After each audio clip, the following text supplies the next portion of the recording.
Hi friends, வணக்கம். இன்றைக்கி நம்ம சேனலில் என்ன வீடியோ பார்க்க போகிறோம்னா 1 kg வெண்ணிலா கேக் எப்படி ரெடி பண்ணுறதுன்னு தான் பார்க்க போகிறோம். வாங்க வீடியோக்குள்ளே போய் பார்க்கலாம். அதுக்கு முன்னாடி நீங்கள் இப்போ தான் என்னோட சேனலை பார்க்குறீங்கன்னா ப்ளீஸ் சப்ஸ்கிரைப் பண்ணிவிட்டு பக்கத்தில் இருக்கிற பெல் ஐக்கானை கிளிக் பண்ணிக்கோங்க. அப்போ தான் நான் ரெகுலராக போஸ்ட் பண்ணுற வீடியோஸ் உங்களுக்கு நோட்டிஃபிகேஷனாக வரும். ப்ளீஸ் சப்ஸ்கிரைப் பண்ணி என்னை சப்போர்ட் பண்ணுங்கள்.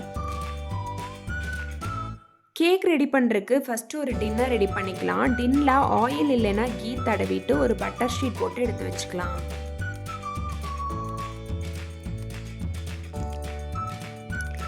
நமக்கு மார்க்கெட்டில் மெஷர்மெண்ட் கப்ஸ் கிடைக்கும். அந்த மெஷர்மெண்ட் கப்பில் 1 கப் மைதா மாவு, 1 teaspoon baking powder, 1/2 teaspoon baking soda சேர்த்துட்டு அதை நல்லா மிக்ஸ் பண்ணி 2-3 டைம் ஜலிச்சு எடுத்து வச்சுக்கலாம்.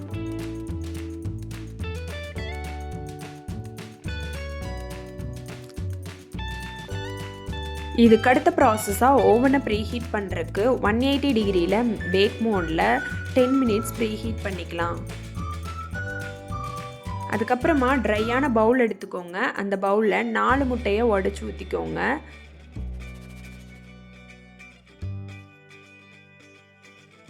இதில் 1 பிஞ்ச் உப்பு, 1 டீஸ்பூன் வெண்ணிலா எசன்ஸ் ஊற்றிட்டு நல்லா பீட் பண்ணலாம். பீட் பண்ண ஸ்டார்ட் பண்ணும்போது நொர பொங்கிட்டு எல்லோ கலரில் இருக்கும். இந்த கலரெல்லாம் சேஞ்ச் ஆகி ஒரு ஹாஃப் ஒயிட் கலர் வர வரைக்கும் நல்லா பீட் பண்ணிக்கலாம். பீட் பண்ண ஸ்டார்ட் பண்ணும்போது ஸ்லோ ஸ்பீட்லேருந்து ஹை ஸ்பீட் வரைக்கும் கொஞ்சம் கொஞ்சமாக இன்க்ரீஸ் பண்ணி நல்லா பீட் பண்ணி எடுத்துக்கோங்க. இப்போ முட்டை நல்லா பீட்டாக இருக்குது. இதில் மாவு எடுத்த அதே கப்பில் 1 கப் பொடி பண்ண சர்க்கரையை கொஞ்சம் கொஞ்சமாக சேர்த்துட்டு நல்லா பீட் பண்ணலாம்.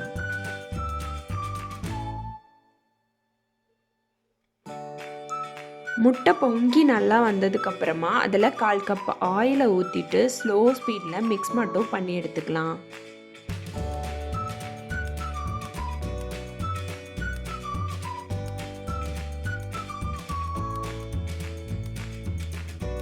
இதுக்கப்புறமா நம்மளுக்கு பீட்டர் தேவைப்படாது. ஒரு ஹேண்ட் விஸ்க் எடுத்துக்கோங்க. நம்ம ரெடி பண்ண மாவை கொஞ்சம் கொஞ்சமாக சேர்த்துட்டு அது கூடவே 1/4 கப் பாலையும் சேர்த்துட்டு மிக்ஸ் பண்ணி எடுத்துக்கலாம்.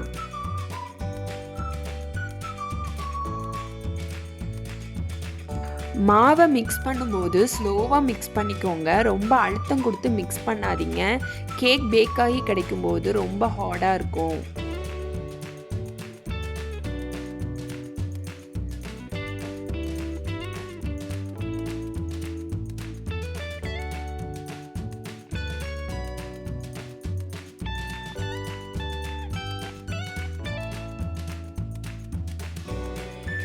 இதுக்கு அடுத்ததாக ஒரு ஸ்பேச்சுலா எடுத்து இந்த மாதிரி மிக்ஸ் பண்ணிக்கோங்க. இப்படி பண்ணுறனால ஓரங்களில் இருக்கிற மாவு நல்லா மிக்ஸ் ஆகி கிடைக்கும். இதுக்கு பேர் தான் கட் அண்ட் ஃபோல்டு மெத்தடுன்னு சொல்லுவோம்.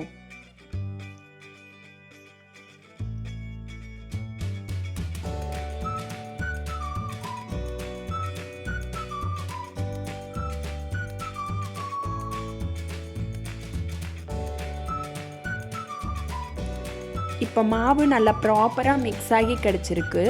இதுதான் கரெக்ட் கன்சிஸ்டன்சி. இப்போ நம்ம ரெடி பண்ணி வச்சுருக்கிற டின்னில் இந்த மாவை ட்ரான்ஸ்ஃபர் பண்ணிக்கலாம்.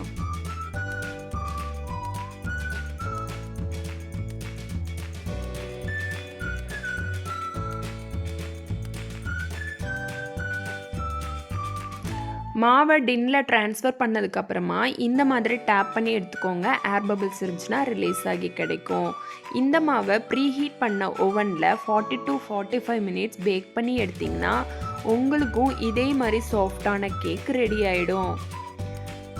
நான் சொன்ன இதே ப்ரொசீஜரை அப்படியே ஃபாலோ பண்ணி நீங்களும் கேக் பண்ணி பார்த்துட்டு எப்படி வந்திருக்குங்கிறத கமெண்ட் பண்ணுங்கள். தேங்க்யூ ஃபார் வாட்சிங் திஸ் வீடியோஸ் ஃப்ரெண்ட்ஸ். தேங்க்யூ.